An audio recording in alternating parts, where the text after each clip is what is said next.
Banyak media massa yang meliput sejak awal hingga akhir kunjungan saya dan bahkan disiarkan secara langsung yang menjadi materi pembicaraan di Kepulauan Seribu.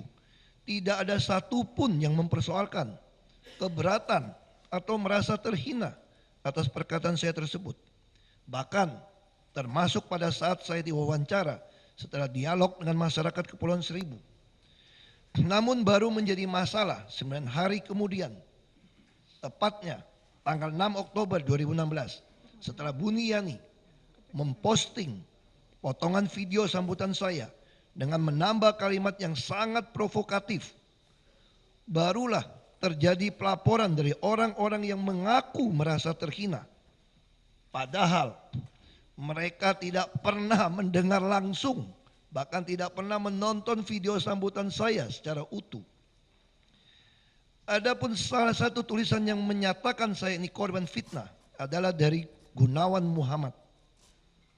Stigma itu bermula dari fitnah. Ahok tidak menghina agama Islam, tapi tuduhan itu tiap hari diulang-ulang. Seperti kata ahli propaganda Nazi Jerman, dusta yang terus-menerus diulang akan menjadi kebenaran. Kita mendengarnya di masjid, di media sosial, di percakapan sehari-hari. Sangkaan itu menjadi bukan sangkaan, tapi sudah kepastian. Ahok pun harus diusut oleh pengadilan dengan undang-undang penistaan agama yang diproduksi rezim Orde Baru. Sebuah undang-undang yang batas pelanggarannya tak jelas. Dan tak jelas pula siapa yang sah mewakili agama yang dinista itu. Walhasil, Ahok diperlakukan tidak adil dalam 3 hal. 1, difitnah.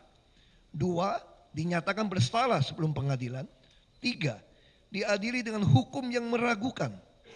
Mengakui adanya ketidakadilan di dalam kasus ini, tapi bertepuk tangan untuk kekalahan politik Ahok yang tidak bisa diubah, sebuah ketidakjujuran. Majelis Hakim yang saya muliakan, ketika saya memilih untuk mengabdi melayani bangsa tercinta ini, saya masuk ke pemerintahan dengan kesadaran penuh untuk mensejahterakan rakyat, otak, perut, dan dompet penuh.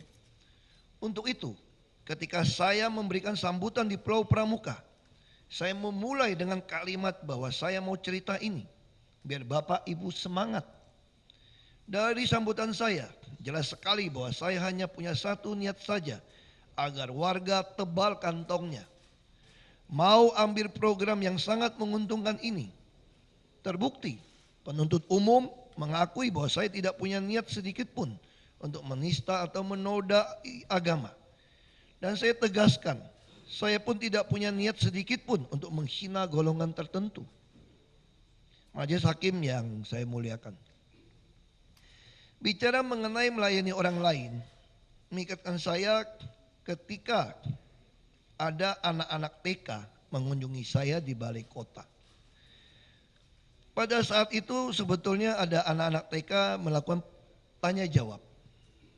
Mungkin mirip dengan yang mulia Ketua Hakim tanya. Anak-anak TK juga mempunyai persepsi yang sama.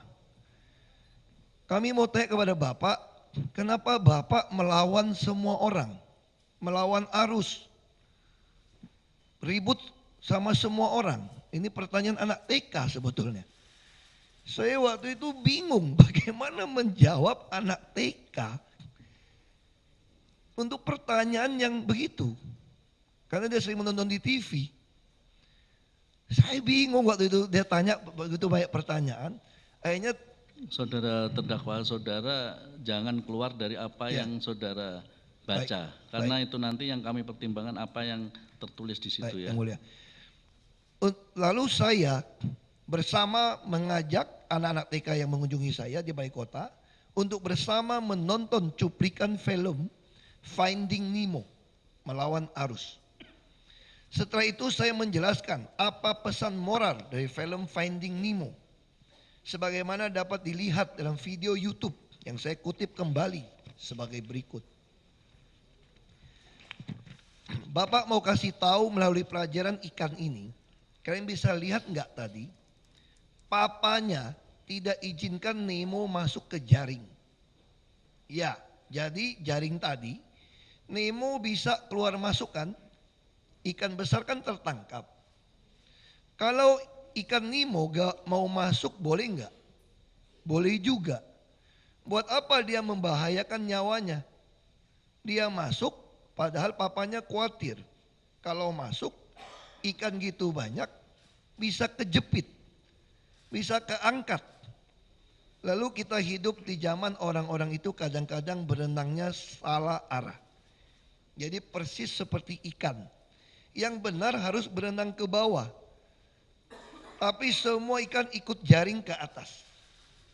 Kalau dibiarkan ikut ke atas, ikan-ikan ini ketangkap akan mati enggak? Jawab anak-anak, mati. Nah, bagaimana mereka bisa tahu apa yang benar? Nemo yang tahu. Waktu Nemo minta berenang berlawanan arah, kira-kira orang nurut enggak? Enggak nurut pertama. Jadi sama, kita hidup di dunia ini, kadang kita melawan arus, melawan orang yang ke arah berbeda sama kita. Tapi kita tetap lakukan demi menyelamatkan dia. Dia bilang kalau enggak si Dori bisa mati nih, ikan yang biru tadi. Jadi papanya pun mengikhlaskan, merelakan anaknya untuk masuk. Lalu ketika dia mulai teriak minta turun, Nemo, papanya tahu enggak resiko Nemo? Tahu, bisa kejepit, mati ikan kecil. Lalu begitu terlepas, ada enggak ikan yang berterima kasih kepada Nemo yang terkapar pingsan? Tidak ada. Jadi inilah yang harus kita lakukan. Sekalipun kita melawan arus semua, melawan semua orang berbeda arah, kita harus tetap teguh. Semua tidak jujur, gak apa-apa, asal kita sendiri jujur. Mungkin setelah itu tidak ada yang terima kasih sama kita. Kita juga tidak peduli. Karena Tuhan yang menghitung untuk kita, bukan orang. Nah, ini pelajaran dari film ikan Nemo. Jadi bukan soal ketangkap ikannya itu tadi. Jadi orang tanya sama saya, kamu siapa? Saya bilang saya hanya seekor ikan kecil Nemo di tengah Jakarta. Seperti itu. Nah, ini pelajaran untuk kita. Lalu disambut tepuk tangan anak-anak. Majelis Hakim yang saya muliakan. Sambutan tepuk tangan anak-anak kecil di akhir cerita saya tersebut memberikan saya penghiburan dan kekuatan baru untuk terus berani melawan arus, menyatakan kebenaran dan melakukan kebaikan sekalipun seperti ikan kecil Nemo dilupakan. Karena saya percaya di dalam Tuhan segala jeripaya kita tidak ada yang sia-sia. Tuhan yang melihat hati mengetahui isi hati saya. Saya hanya seekor ikan kecil Nemo di tengah Jakarta yang akan terus menolong yang miskin dan membutuhkan. Poor and needy. Walaupun saya difitnah dan dicaci maki, dihujat karena perbedaan iman dan kepercayaan saya akan tetap melayani dengan kasih. Majelis Hakim yang saya muliakan. Saya bersyukur karena dalam persidangan ini saya bisa menyampaikan kebenaran yang hakiki. Dan saya percaya bahwa majelis hakim yang memeriksa perkara ini tentu akan mempertimbangkan semua fakta dan bukti yang muncul dalam persidangan ini. Di mana penuntut umum mengakui dan membenarkan bahwa saya tidak melakukan penistaan penodaan agama seperti yang dituduhkan pada saya selama ini. Dan karenanya terbukti saya bukan penista penoda agama. Berdasarkan hal tersebut di atas, haruskah masih dipaksakan bahwa saya menghina suatu golongan? Padahal tidak ada niat untuk memusuhi atau menghina siapapun.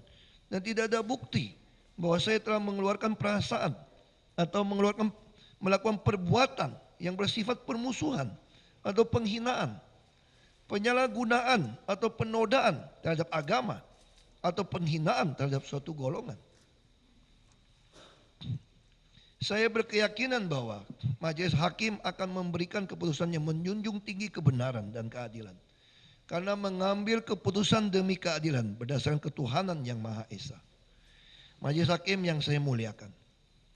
Demikian nota pembelaan ini saya buat untuk mematahkan semua tuduhan dan fitnah atas sambutan saya selaku Gubernur DKI Jakarta yang sedang menjalankan tugas di Kepulauan Seribu pada tanggal 27 September 2016 dengan maksud mempercepat peningkatan kesejahteraan masyarakat melalui program budidaya ikan kerapu berdasarkan pasal 31 Undang-Undang Pemerintah Daerah.